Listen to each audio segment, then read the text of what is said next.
Bonjour à tous et bienvenue sur la Fredzone pour ce nouveau screencast.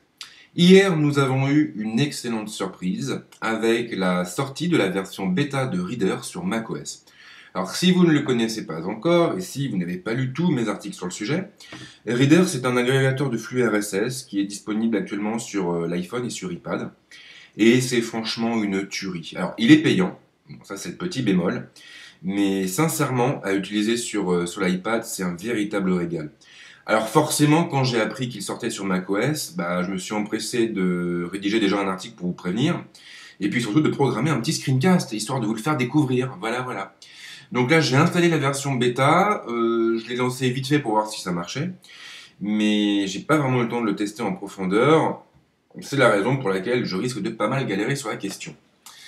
Alors, donc, nous allons commencer par lancer Reader.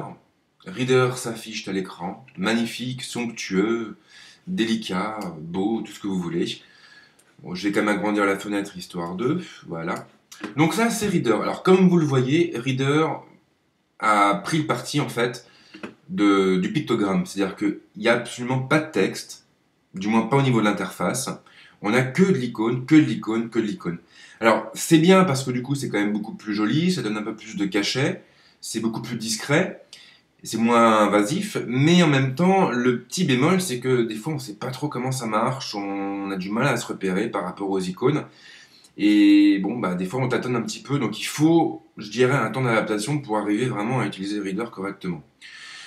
Ce qu'on retrouve concrètement à gauche, nous avons une série d'icônes carrées. Donc la première icône va vous permettre d'afficher tous les articles. Voilà. Alors tous les articles, je suppose que ce sont les articles non lus. On verra après si c'est bien ça. La deuxième icône va nous permettre d'accéder à nos notes. Alors les notes, c'est quoi? Je n'en sais absolument pas. J'en sais absolument rien. Sur Reader, moi j'utilise pas mal les suivis et le partage. Mais alors les notes, poum poum poum. Alors là, je ne sais pas, on verra plus tard. La troisième icône, ça va être pour accéder à tous les éléments que vous partagez. Voilà. Donc ça c'est pratique, c'est une fonctionnalité que j'aime beaucoup sur Google Reader parce que moi j'ai lié en fait le partage sur Google Reader à mon compte Twitter. Ce qui fait que dès que je partage un article sur mon Reader, boum, il est automatiquement balancé sur Twitter. Ce qui me permet du coup de partager un peu de ma veille avec vous. La quatrième icône, pardon, ça va être pour lire les articles des gens que vous suivez. Je crois. Bon. Ensuite, nous avons une icône blog français. Alors ça, ce sont les catégories que j'ai créées, moi, sur mon reader. Donc là, voilà, j'ai une catégorie blog français, je vais avoir une catégorie blog américain. On a une petite vignette ici avec le nombre d'articles non lus. Donc là, je vois qu'il y a 11 articles non lus dans les blogs français. J'en ai 4 dans les blogs américains, j'en ai 24 dans les magazines, 2 dans les officiels, 5 dans la catégorie Web 2, et puis après, je vais avoir des icônes toutes bêtes, des flux en fait, que je n'ai pas rattachés à une catégorie, donc soit parce que je les ai oubliés, soit parce que je les fais vraiment en speed. Mais voilà, ça ce sont en fait les derniers flux auxquels je me suis abonné et que j'ai pas encore pris le temps d'organiser, donc ils apparaissent également dans la sidebar. Tout en bas, nous avons une petite icône, paramètres, qui va vous permettre d'accéder à 3 options. La première, ce sera pour rajouter un abonnement. La deuxième, ça va être pour gérer vos abonnements. Et la troisième, ça va être pour rafraîchir les articles et le contenu de votre agrégateur. Alors, si je ne me trompe pas, les 2 premières options ne sont pas encore accessibles car Reader est en version bêta. Et on pourra donc, dans la version finale, accéder à l'ajout d'un abonnement ainsi qu'à la gestion de nos abonnements. Donc là-dessus, il faudra attendre vraiment la version finale. Pour l'instant, tout ce qu'il est possible de faire avec Reader, finalement, c'est de paramétrer son compte Google pour qu'il récupère automatiquement tous nos flux. Bon, c'est déjà pas mal et en ce qui me concerne, c'est suffisant. Là-haut, nous avons 3 icônes. Alors, la première icône, ça va être pour accéder au suivi. En fait, je crois que c'est une combinaison de critères entre ce que nous avons à gauche et ce que nous avons à droite.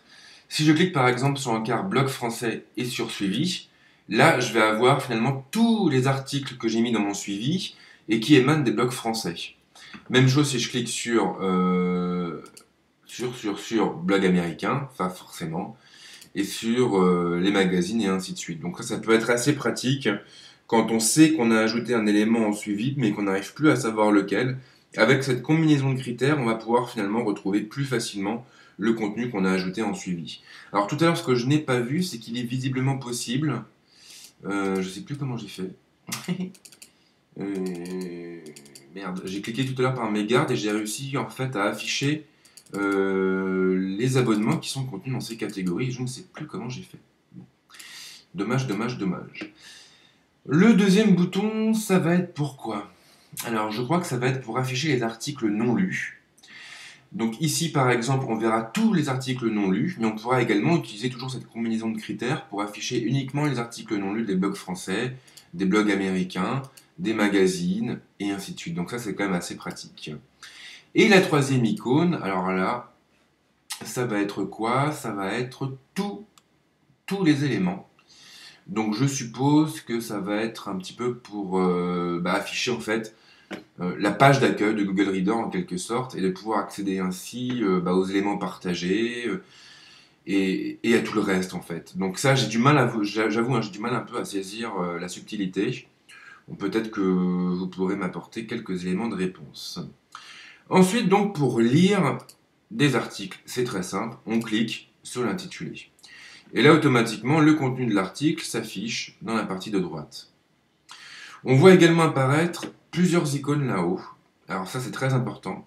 La première icône va nous permettre, si je ne me trompe pas, de marquer l'article comme non lu ou comme lu. La deuxième icône va nous permettre d'ajouter l'article à nos suivis, à nos favoris. La troisième, ça va être pour le partager. Donc là, je ne vais pas le faire parce que sinon ça va partir sur Twitter. La quatrième icône va vous permettre d'accéder à d'autres options. On pourra copier le lien. On pourra transformer l'article en note dans Google Reader. On pourra l'envoyer vers Instant Paper. On pourra l'envoyer vers Reddit Later. On pourra le sauvegarder sur Pinball, sur Delicious, sur Zootoodle. On pourra aussi le publier directement sur Twitter. Alors ça, j'avoue que j'aime beaucoup. Donc visiblement, il n'y a pas besoin de s'identifier. Ah si, on s'identifie après. Donc ça c'est très bien parce que du coup, finalement, bon moi je l'ai automatisé, mais ceux qui l'ont pas automatisé, c'est vrai que ça peut être quand même relativement pratique pour partager vite fait des articles, pour enrichir sa veille et puis flouder un peu le mur de nos followers. Voilà, voilà. Alors qu'est-ce qu'on a aussi? On peut envoyer le lien par mail, donc ça c'est quand même assez pratique. On peut l'ouvrir avec Instapaper, l'ouvrir avec Google Mobilizer ou le voir dans Chrome. Donc là, voilà, on a vraiment des options qui sont très complètes. Et la cinquième icône, ça sert à quoi? Ça sert, en fait, c'est l'icône, je suppose, qui représente, en fait, voilà, là, c'est les populaires de Delicious. Donc j'ai l'icône de Delicious qui apparaît. Si je clique sur 9to5 Mac, j'ai l'icône de 9to5 Mac, ou en tout cas du flux RSS qui apparaît. Voilà, donc ça c'est uniquement un petit picto décoratif. Ensuite, par rapport à la lecture de l'article, comme vous le voyez, c'est quand même très simple, très minimaliste, mais en même temps très lisible. Donc j'aime beaucoup. On peut préciser que l'entête est cliquable, et on peut de cette façon accéder au site directement dans Reader sans avoir à le quitter. Alors ça c'est très enrichissant également. On retrouve toujours cette petite icône qui va nous permettre, même chose, de partager le site sur Twitter, sur Delicious et ainsi de suite. Donc comme vous le voyez, c'est quand même pas mal. Ce qu'on peut remarquer, c'est que lorsqu'on se déplace sur le site, automatiquement à gauche, on retrouve la liste des flux. C'est un petit peu comme Twitter, le portail web. En fait, on se déplace un peu comme des espèces de pages. On se déplace vers la droite, on a l'impression qu'il y a une espèce d'arborescence de gauche à droite. C'est un peu le même principe. Si je veux revenir et réafficher le menu, je reclique sur le nom de mon article à gauche. Donc c'est pas mal, c'est pas mal. Alors j'oublie peut-être quelques options. Là-haut, quoi qu'on a dans les préférences, on a le compte. On a la possibilité de définir comment on affiche le nombre d'éléments non lus. Donc soit en badge, soit en icône, soit on n'affiche pas. Moi j'aime bien le côté badge. On peut paramétrer aussi le rafraîchissement, donc toutes les 5 minutes, tous les quarts d'heure, toutes les 30 minutes, toutes les heures ou manuellement. Donc là je vais mettre toutes les 5 minutes. Puis bon, pas mal d'autres critères, pas mal d'autres options. Voilà, on peut gérer quand même à peu près finalement toutes les options de l'outil. Et pour le reste, pas de grosses surprises, pas de grosses surprises quoi.